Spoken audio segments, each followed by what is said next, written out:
Donc, dans le prochain épisode qui arrive dans l'histoire du grand divorce de C.S. Lewis, on voit notre caractère principal qui est en train de se promener, puis dans l'explication, tout d'un coup, il y a deux lions qui sautent devant lui, puis qui jouent ensemble. Puis c'est décrit, ils jouent ensemble avec un certain sérieux. Puis ça, c'est une des choses qu'on voit chez C.S. Lewis, c'est que jouer pour C.S. Lewis, jouer, se réjouir, le joie, c'est quelque chose qui n'est pas quelque chose de léger, on pourrait dire. C'est pas banal, c'est pas quelque chose de superficiel, c'est quelque chose qui est profond. Et donc, il peut parler d'une forme de joie ou de jouer avec sérieux. C'est quelque chose qui est substantiel. Il y a quelque chose de bien et de solide, on pourrait dire, dans le fait de jouer et de se jouir. Donc, une petite parenthèse. Juste direct au départ, on voit des lions qui jouent ensemble. Puis là, ça dérange un peu. Fait que là, on continue notre promenade. Puis là, tout d'un coup, en se promenant, on tombe sur une autre scène où on retrouve le fantôme qui était un peu gros. Je ne sais pas si vous vous rappelez, quand on était en train de monter dans le bus, ils avaient une discussion, le caractère principal avec l'autre. Puis, dans cette discussion, pas longtemps après, c'était interrompu par le grand homme. Puis après ça, il y a une grosse mesure en avant qui était un peu sophistiqué, c'est comme un genre de théologien. Là, il tourne, puis il dit, il avait fait une remarque sur incroyable à croire que des personnes croient encore à ces mythes et ces superstitions. Fait que là, on tombe sur cette gros monsieur, l'homme sophistiqué, qui est en train de discuter avec une personne solide et brillante. Et on décrit la personne solide et brillante comme étant tout nu. Mais la lumière qui irradiait de lui était tellement brillant que c'était aveugle. Et il parle avec cet homme sophistiqué qui était probablement, d'après la description, d'après les discussions qu'ils ont, c'est probablement un genre de théologien un peu libéral, comme tu pourrais trouver dans la plupart des universités aujourd'hui. Donc, ce théologien un peu libéral, il est en train de discuter avec notre fantôme sur différentes choses. Puis là, la conversation commence avec le fantôme sophistiqué qui déplore le fait que le père de cette personne brillante et solide ne voulait pas venir avec lui. Et la personne solide s'appelle Dick. Dick, c'est comme en anglais, c'est un petit nom pour quelqu'un qui s'appelle Robert. OK, mais on va aller avec Dick. Donc, le père de Dick ne voulait rien savoir de venir dans l'autobus pour venir voir qu'est-ce qui est en haut dans cette place ici parce que il s'en fout de ces choses de la spiritualité. Mais toi, tu sais, Dick, toi et moi, là, on avait des très bonnes discussions ensemble, là, puis je suis tellement content de te revoir. C'est juste dommage que vers la fin de ta vie, tu devenais plus dogmatique, rigide dans vos pensées, étroite d'esprit. Tu sais, il me semble que à la fin de ta vie, tu commençais vraiment à croire que le ciel et l'enfer pourraient exister comme des véritables lieux, comme des vraies destinations auxquelles on va finalement se rendre. Tu sais, c'est un peu étroite d'esprit de penser ainsi. Puis, ce qui est un peu drôle dans le contexte, vous vous rappelez, on est dans cette histoire où la personne venait de monter du Ville-Gris vers ce lieu qui est comme un peu le vestibule du ciel. Puis là, dans l'histoire, ça fait un peu ironique. Et justement, Dick, il réplique, il dit, mais quoi, j'avais eu raison finalement, n'est-ce pas? Puis l'homme sophistiqué, il dit, bien sûr, dans un sens un peu figuratif, c'est sûr que ces choses existent, mais pas dans un sens superstitieux ou mythique. Pour ce théologien, comme pour tellement de personnes aujourd'hui, quand on parle de spirituel, c'est comme un état d'esprit, mais en disant que je suis spirituel, je suis en train de aussi nier la possibilité ou l'existence réelle des choses spirituelles. Pour quelqu'un qui est spirituel aujourd'hui, comme pour ce théologien un peu libéral, l'existence des choses spirituelles, non, ça c'est trop. Ça, c'est comme parler des choses de superstition ou de mythe. C'est bien beau parler de ces choses comme étant des états d'être ou des concepts sur lesquels on peut méditer, mais qu'ils existent, non. Ça, c'est d'aller trop loin. L'idée que quelqu'un pourrait être réellement ressuscité de la mort, l'idée que l'enfer et le ciel pourraient exister comme des états, pas des états d'être, mais comme des places où on peut finalement se rendre, qui sont aussi réels que Paris, Montréal, Toronto ou la ville de New York. L'idée que ça pourrait exister, ça c'est absolument ridicule. Je suis trop spirituel pour ça. L'idée que des démons ou des anges pourraient exister, des êtres ou des esprits qui ne sont pas physiques et corporels comme moi, l'idée que ça pourrait exister, ça c'est trop mythique et superstitieux pour l'homme, entre guillemets, spirituel. Ce sont que des fantaisies, des mythologies, des histoires de grand-mère. Mais pour cet homme de théologien, je suis trop spirituel pour croire à ce genre de conneries. Mais dis Dick, tu pensais que tu étais où? Tu sais,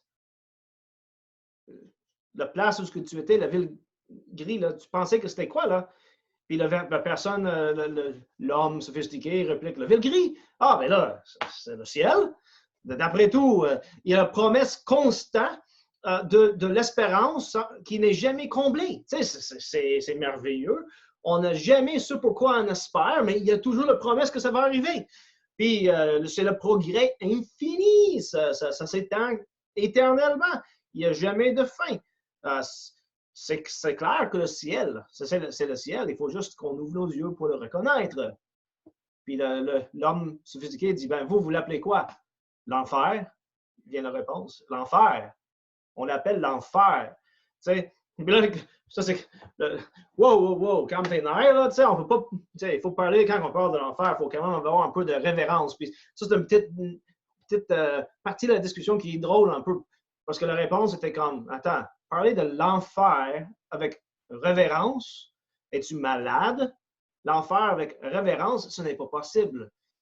L'enfer, si ça existe, ce n'est pas une place de joie, ce n'est pas une place de bonheur, c'est une place de misère. On ne peut pas parler de ça avec révérence. Puis là, la personne, il dit, ben, mettons que tu penses que c'est l'enfer. Pourquoi tu penses que moi, je serais en enfer? Puis l'autre personne est comme, pourquoi tu penses? À cause de l'apostasie. L'apostasie, tu sais, c'est pas pensable, c'est impossible. Je ne pourrais pas être là pour mes idées. Tu sais, j'ai eu des idées, tout comme n'importe qui d'autre. Puis il dit à quelqu'un, oui, mais tu ne crois pas au péché de l'esprit, au péché intellectuel. Puis là, le théologien sophistiqué est comme, wow, il peut avoir les péchés de l'esprit. C'est avoir l'esprit trop étroit, être trop rigide, être trop dogmatique, être borné. Il pense à toutes des choses qui lui, il voit comme pas correctes. Quand on parle de péché de l'intellect, une des choses que ça nous fait penser, c'est à 1 Timothée, chapitre 1, versets 19 à 20, où ce que Paul parle de personnes qui ont renié les bonnes doctrines. Et pour cette raison, ils ont été, dans les mots de Paul, donnés à Satan pour qu'ils apprennent à ne pas blasphémer.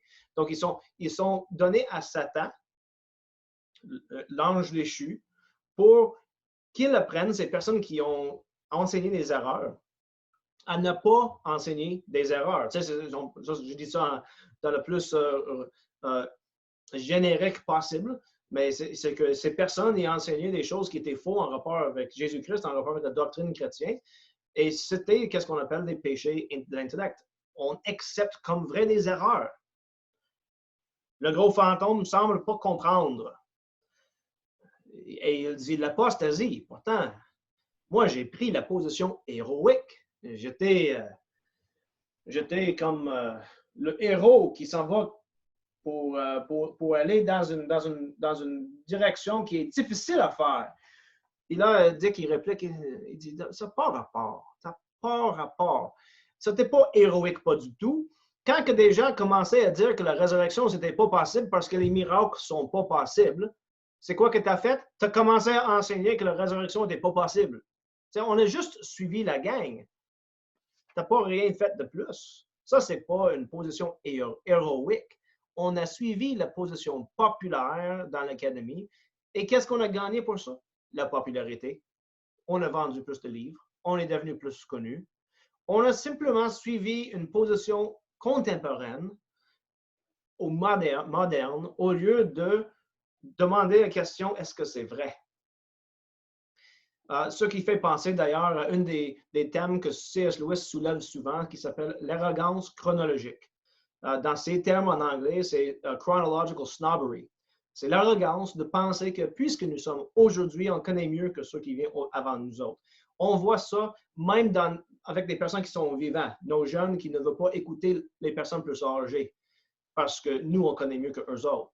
C'est sûr. Tu sais. On sait comment utiliser des laptops, puis des cellulaires, puis des webcams. Eux autres, ils ne savent pas comment utiliser ça, donc on doit être plus intelligent, n'est-ce pas? Ça, c'est l'arrogance chronologique, de penser qu'on est plus intelligent parce que nous sommes plus contemporains, entre guillemets. Et C.S. Lewis suggère qu'il y a peut-être des vérités qu'on a oubliées parce qu'on refuse d'apprendre de ceux qui viennent avant nous. Et ça, c'est un des sujets aussi qui est important pour C.S. Lewis, c'est la notion de suivre le groupe. C.S. Lewis n'a pas réussi à jamais avoir un poste à Oxford University parce que pour les gens de Oxford, il était trop convaincu comme chrétien. Et Oxford ne voulait rien savoir de le permettre de rentrer. Finalement, il est rentré dans une autre école. Mais cette notion que pour devenir quelqu'un, pour avoir une certaine reconnaissance, il faut suivre le groupe. Ça a toujours été pour C.S. Lewis quelque chose de mauvais, quasiment un péché intellectuel. Et il fait souligner ça avec ces théologiens ici qui, pensant qu'il faisait la chose héroïque, en fin de compte, n'a rien fait que de suivre l'opinion populaire et, en faisant ça, il a gagné la popularité. Il y a un appel ici aux individus de s'examiner soi-même puis de réellement demander la question, est-ce que je suis en train de juste suivre ma culture aujourd'hui et juste de faire comme tout le reste du monde qui est autour de moi, de suivre une mode, ou est-ce que je suis réellement en train de réfléchir sur les questions eux-mêmes? Et c'est ça que soulève Dick quand il réplique aux fantômes sophistiqués. Tu sais, tu penserais qu'un théologien serait celui qui est au ciel, mais non, il n'est pas. Et il lui dit, on a juste suivi la foule, il dit, quand est-ce qu'on a réellement pris le temps, dans la solitude, de faire honnêtement face à ces questions telles que, quoi si, en fin de compte, les choses spirituelles existent ou arrivent réellement? Est-ce qu'on a réellement résisté notre perte de foi? Tu sais, il dit, quand est-ce qu'on a réellement pris le temps, dans la solitude, de nous demander ces questions-là? Et cette petite paraphrase de faire face honnêtement, je veux dire, cette petite ligne de faire face honnêtement dans la solitude est très importante. Quand que la foule s'en va dans une direction, c'est facile à suivre. Mais quand on arrive à la maison puis on est tout seul, est-ce qu'on prend le temps de se demander la question simple? Et quoi si c'est vrai? Quoi si Dieu existe? Quoi si? Qu'est-ce que ça changerait si Dieu existe, si Jésus est Dieu, si la Trinité, si Dieu est trinitaire? Tu sais, qu'est-ce que ça change pour moi? Est-ce qu'on demande ces questions? Puis, honnêtement, est-ce qu'on pourrait peut-être ajouter d'autres questions? Est-ce que la direction que je suis en train de prendre présentement, c'est la bonne? Est-ce qu'on demande cette question? Est-ce qu'on est en honnête avec nous-mêmes? Et la solitude nous permet de demander ces questions.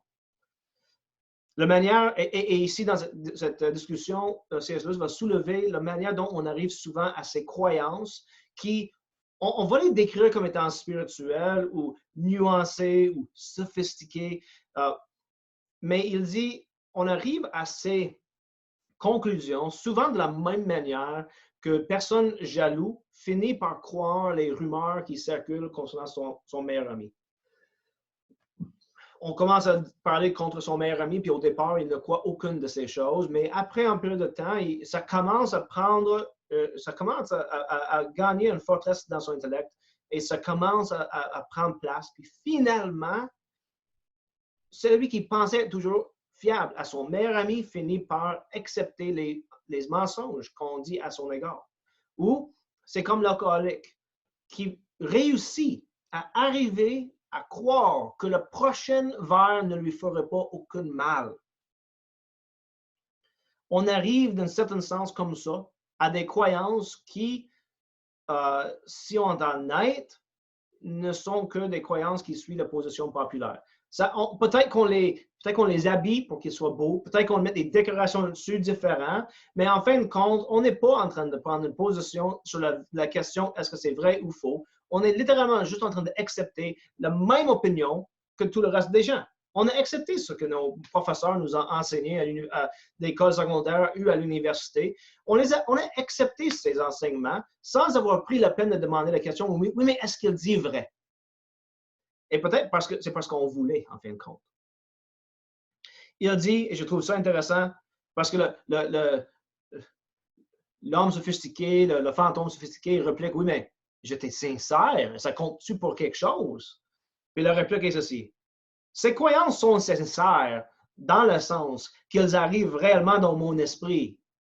Oui, OK. Si c'est ce que tu veux dire par sincérité, alors oui, OK, c'était sincère. C'est-à-dire, tu les as crues réellement, tu as réellement accepté ces idées dans ton esprit. OK, donc, OK, c'était sincère. Mais il dit, mais des erreurs qui sont sincères dans ce sens sont loin d'être innocents. Je pourrais peut-être ajouter que des erreurs sincères sont quand même des mensonges. Ce n'est pas parce que tu crois sincèrement une erreur que tu as donc raison. La sincérité de ta croyance n'ajoute aucune vérité ou réalité à ta croyance. Ça veut juste dire que tu crois un mensonge sincèrement. Puis, quand on parle des choses qui sont religieuses, l'existence de Dieu, des anges, des démons, de l'existence du ciel et de l'enfer, OK, des gens ils vont plus rapidement sauter sur la sincérité des choses. Mais quoi si quelqu'un te disait, je crois sincèrement que la Terre est plate? Est-ce que ça veut dire que la Terre est donc plate parce qu'il le croit sincèrement? Est-ce que ça veut dire que finalement, il a raison parce qu'il le croit sincèrement? Est-ce que si je te dis que je crois sincèrement que je ne serai pas brûlé en mettant ma main dans le feu, est-ce que la sincérité de ma croyance va m'épargner d'être brûlé? Et la réponse est non. Le gros fantôme, dérangé par cette idée que finalement la sincérité de ses croyances n'ajoute rien à leur vérité, il essaie de changer le sujet en disant, introduisant des erreurs des religieux du Moyen Âge. Et il dit, hey, voyons, tu parles de même, là, bientôt tu vas commencer à me dire que l'Inquisition était justifiée. Tu sais, on voit ce genre de choses encore aujourd'hui plein de temps. Aussitôt que la discussion commence à être dérangeante au niveau de qu'est-ce que je pense, de qu'est-ce que je crois, tout d'un coup, c'est comme, oui, mais les catholiques, là, ils ont fait des chasses aux sorcières, ils ont fait des inquisitions, ils ont fait les croisades. C'était atroce. As-tu vu tout ce qui a été fait au nom de la religion? Puis, d'un côté, on pourrait répondre, honnêtement, n'importe quelle personne religieuse aujourd'hui pourrait répliquer en disant, ah, as-tu vu qu'est-ce qui s'est fait au nom du socialisme communiste? Qui se fonde sur l'athéisme, qui rejette l'existence de Dieu. Puis on pourrait parler de Staline, on pourrait parler de Lénine. On pourrait dire, as-tu vu qu'est-ce qui s'est fait au nom de l'évolution couplée avec le communisme ou couplé avec le rejet de l'existence de Dieu? Et on pourrait peut-être regarder Mao Tse-tung ou Hitler ou d'autres de ces personnages qui étaient des grands dirigeants de pays, des régimes communistes qui ont tué des millions et des millions et des millions de personnes au nom du socialisme communiste ou au nom de l'évolution de l'espèce. Tu pourrais faire un genre de réponse, mais ce n'est pas la réponse que donne C.S. Lewis. Au contraire, quand l'homme sophistiqué soulève ce problème, C.S. Lewis fait juste dire, attends une minute, es-tu en train de me dire, et c'est ça la réponse que donne Dick, es-tu en train de me dire que le fait que des personnes de moyen âge ont fait des erreurs dans une direction, ça justifie ou ça fait croire, ça signifie qu'on ne peut pas faire des erreurs dans l'autre direction? Autrement dit, le fait qu'ils ont allé eux autres dans un extrême, est-ce que ça signifie que c'est impossible d'aller et faire des erreurs dans l'autre extrême? Et par cette question, ça soulève un point important. Souvent, des personnes qui veulent être spirituelles sans être religieux Regarde ce que la religion a fait dans ces extrêmes, et souvent, des personnes qui ont fait ces extrêmes-là, des fois, ils croyaient fidèlement, des fois, c'était juste des hommes qui faisaient des trucs de pouvoir. Mais on parle des extrêmes. Et effectivement, ces extrêmes sont mauvaises. Mais ça ne justifie pas nécessairement de retourner la balance totalement de l'autre côté. Est-ce qu'il y a un juste milieu quelque part? Dick invite le fantôme à la repentance à ce moment-là.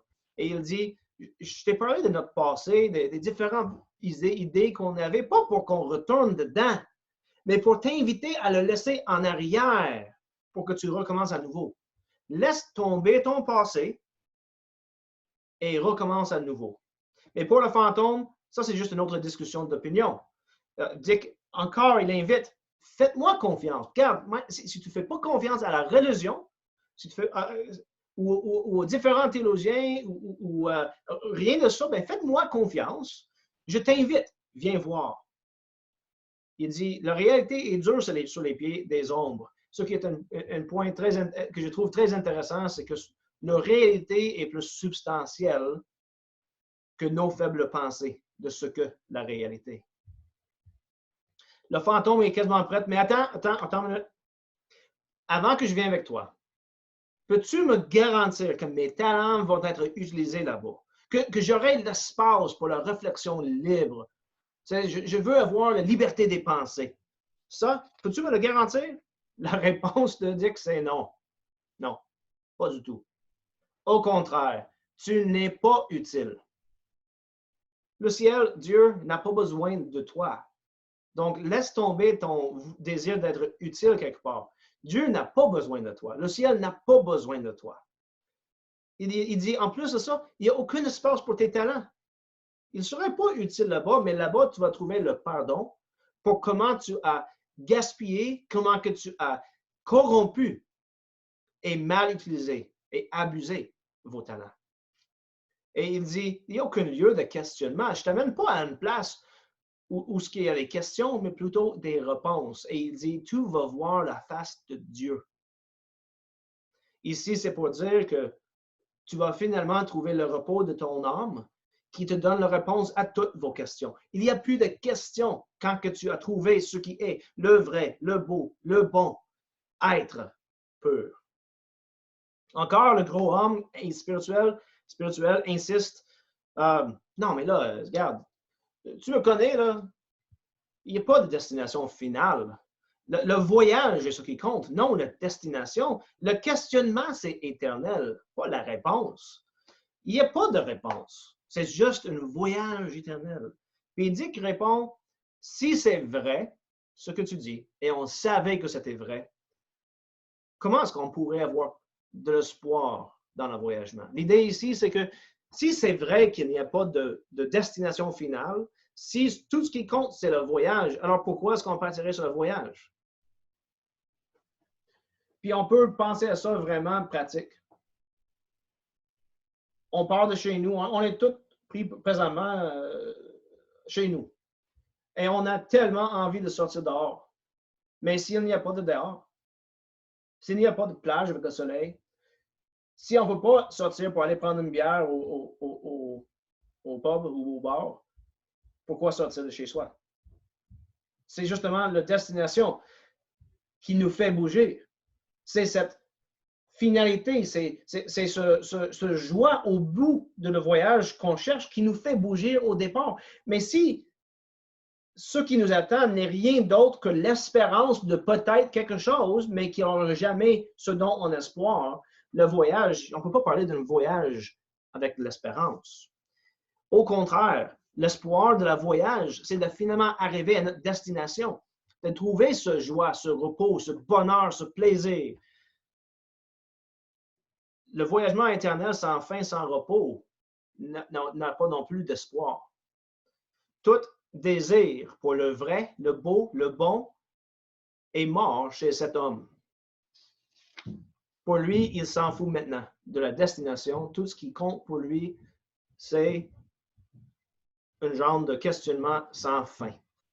Mais imagine boire sans jamais satisfaire ta soif. Imagine manger sans jamais manger à ta faim. Imagine faire l'acte sexuel sans aucun plaisir et sans jamais goûter à l'orgasme. OK? C'est ça le questionnement sans fin. C'est ça le voyage sans destination. C'est ça qu'on nous propose quand on dit que le voyage est plus important que où est-ce qu'on arrive. En fin de compte, ce qu'on pourrait proposer, ce qu'on voit d'un certain sens chez C.S. Lewis, c'est cette idée qu'en fait, boire sans jamais rassasier ta soif, manger sans jamais manger à ta faim, l'acte sexuel sans l'orgasme, ça c'est l'enfer, c'est pas le ciel. Tout ce qui est bon dans ces choses serait enlevé. Ce n'est pas le voyage qu'on cherche en soi, ce n'est pas le voyage en soi. Oui, on veut le voyage, mais on veut le voyage avec le fin. L'acte sexuel, tout l'acte est le fun, mais on veut aussi l'orgasme et le plaisir qui vient avec. Manger, c'est bien, mais on veut aussi rassasier notre faim. Boire, c'est bien, mais si on ne rassasie pas notre soif, c'est prendre une grande gorgée d'eau, là, quand tu l'as pris, ça ne fait pas comme un c'est que notre soif est rassasiée. Et si à chaque fois qu'on buvait, il n'y avait pas de faim et de soif, on arrêterait de boire. S'il n'y avait pas de plaisir ou d'orgasme avec l'acte sexuel, pourquoi faire l'acte sexuel? Hein? Si on est honnête, s'il n'y a pas de plaisir, il n'y a pas de l'orgasme.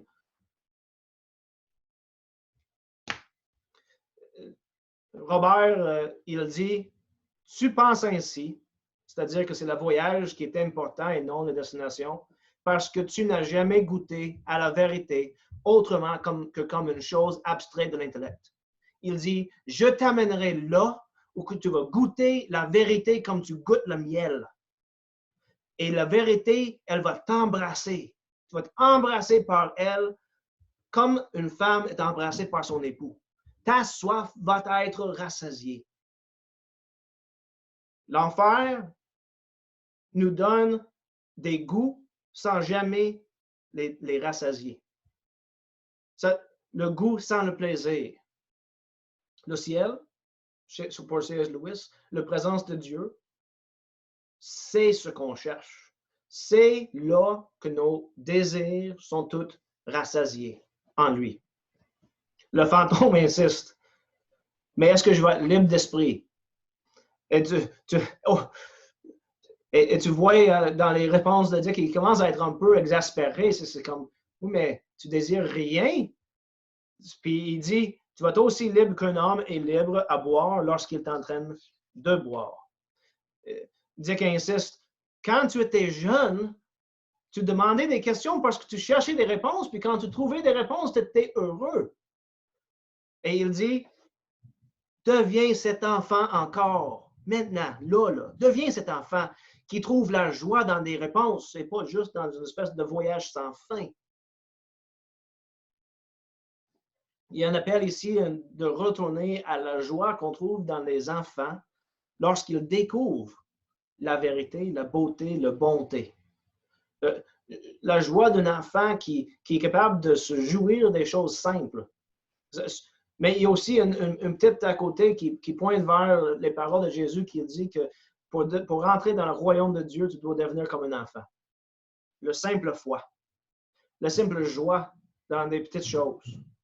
Un simple désir pour le bien, le beau et le vrai. Mais le fantôme réplique, en citant les Écritures, quand je suis devenu un homme, je laissais de côté ces choses infantiles. Et tu peux quasiment voir Dick qui est comme là, oh non, franchement, là, sérieux, là, la réponse de Dick est puissante, tu as échoué. Tu as perdu la route. La soif était faite pour l'eau, les questionnements pour la vérité. Ce que tu appelles la liberté de rechercher et de penser, ça, pour ton intellect, c'est comme la masturbation face à l'acte sexuel dans le mariage. Il dit, il n'y a pas de report. On voit ici une illustration dans laquelle C.S. Lewis est en train de dire que la poursuite constante de vérité sans jamais penser que tu vas la trouver, ça, c'est comme la masturbation. Oui, ça ça peut amener un certain plaisir, mais ce n'est pas du tout un remplacement pour l'acte sexuel, pour faire l'amour. Mais pour le fantôme sophistiqué, ça, parler ainsi, c'est de devenir trop religieux. Et la réponse de Dick, encore, nous n'avons pas de religion ici, c'est juste Christ. Il n'y a pas non plus de spéculation ici. Si on pose ici, là, chez des gens comme moi qui aiment ça, la philosophie, la théologie, souvent la spéculation, la réflexion, de penser, puis sur différentes idées, de tourner d'un côté puis de l'autre dans sa tête, là, ça c'est important. Mais Dick est en train de dire à l'homme sophistiqué, c'est que ici, là où est le ciel, ça c'est fini. Cette spéculation, c'est terminé. Maintenant, c'est l'expérience de Dieu. Tu es uni à Dieu. Et il dit, viens voir. Je t'amènerai à la vérité éternelle, au Père de toutes les autres vérités. Et ceci, ça fait tout ce que ça fait pour l'homme sophistiqué, ça part sur une autre question. Oui, mais la vérité, on s'en fout. C'est pas la vérité. On devrait peut-être plutôt parler des valeurs individuelles. Chacune a ses propres idées. On ne parle pas de vérité. Ça, c'est trop vrai, trop réel, trop substantiel, trop réel, trop solide. La discussion revient à la réalité des choses spirituelles. Mais crois-tu pas à l'existence de Dieu? Ben là, qu'est-ce que tu veux dire par existence? Tu sais, je crois à l'existence d'un certain sens. Puis là, on peut quasiment voir cet homme spirituel sophistiqué qui est en train de dire, ben Dieu existe, si par exister, tu veux dire qu'il existe dans mon intellect. J'ai l'idée de Dieu, mais parle-moi pas d'existence hors de mon intellect. Parle-moi pas de l'existence dans le sens que c'est là, puis ça pourrait impacter ma vie. Toutes ces choses, ces mythes, n'ont pas de réalité pour lui. Il est trop spirituel pour que ces choses spirituelles puissent être réelles. Dick commence à être encore plus désespéré. Il essaie d'éveiller quelque chose chez la personne spirituelle, chez qui quasiment tous les désirs sont morts. Et il dit, n'as-tu pas au moins le désir pour le bonheur? Tu sais, on dirait que ton désir pour la vérité, c'est mort. Ton désir pour la beauté, c'est mort. Ton désir pour des choses que pour le solide, pour le réel, c'est mort. Ne désires-tu au moins le bonheur? Puis ça fait partir le fantôme sur encore une autre spéculation sur le bonheur, puis qu'est-ce que c'est, puis la question de devoir. Puis là, tout d'un coup, il commence à dire, hey, justement, pensant à ça, là, nous, là, dans la ville gris, on a un club de théologie, puis j'aimerais bien t'inviter là-bas. Puis l'ironie est incroyable parce qu'il est en train de parler d'un club de théologie qui se rencontre en enfer. Et le point de C.S. Lewis, c'est que c'est facile de passer toute ta vie dans la spéculation puis la réflexion de ce pensée spirituel, puis de jamais, pour un moment, avoir un désir suffisamment fort que tu es emporté vers celui qui est le beau, le bon et le vrai. Le fantôme sophistiqué réalise que c'est pas mal le temps de partir. Fait que, il salue Dick, il fait un petit sourire qui est décrit par C.S. Lewis comme étant un sourire sans substance, qui est un peu un lien avec le fait que cet homme spirituel manque de réalité. Parce que pour lui, ce qui est réel, c'est juste ses pensées. Et c'est tout. On va prendre quelques affaires dans ce petite chose. Je pense que vous avez vu un peu des différentes choses pendant que je rencontre l'histoire, mais une des choses qu'on voit, c'est que ce n'est pas toutes les formes de spiritualité qui vont amener au ciel. Souvent, le mot spirituel ou spiritualité n'est qu'une manière de cacher la réalité que j'ai peur d'embrasser le réel.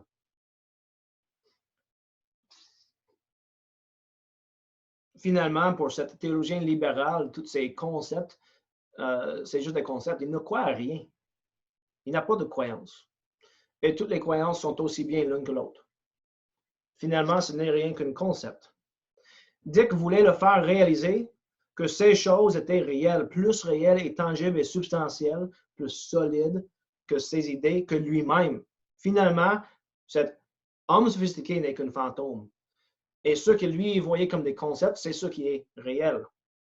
Il aurait pu goûter ces vérités comme je peux aujourd'hui goûter le miel. Il aurait pu être embrassé par la vérité. Deuxième chose qu'on voit ici, c'est le manque de désir. Cet homme est tellement dans l'intellect qu'il a perdu le désir pour tout. Cette notion que le voyagement, c'est tout ce qui compte, puis que la fin n'a aucune importance, c'est une autre manière de dire qu'on n'a pas de désir. Il n'y a rien qui est important en fin de compte. On ne veut pas le bien, on ne veut pas le beau, on ne veut pas le vrai, on ne veut pas être.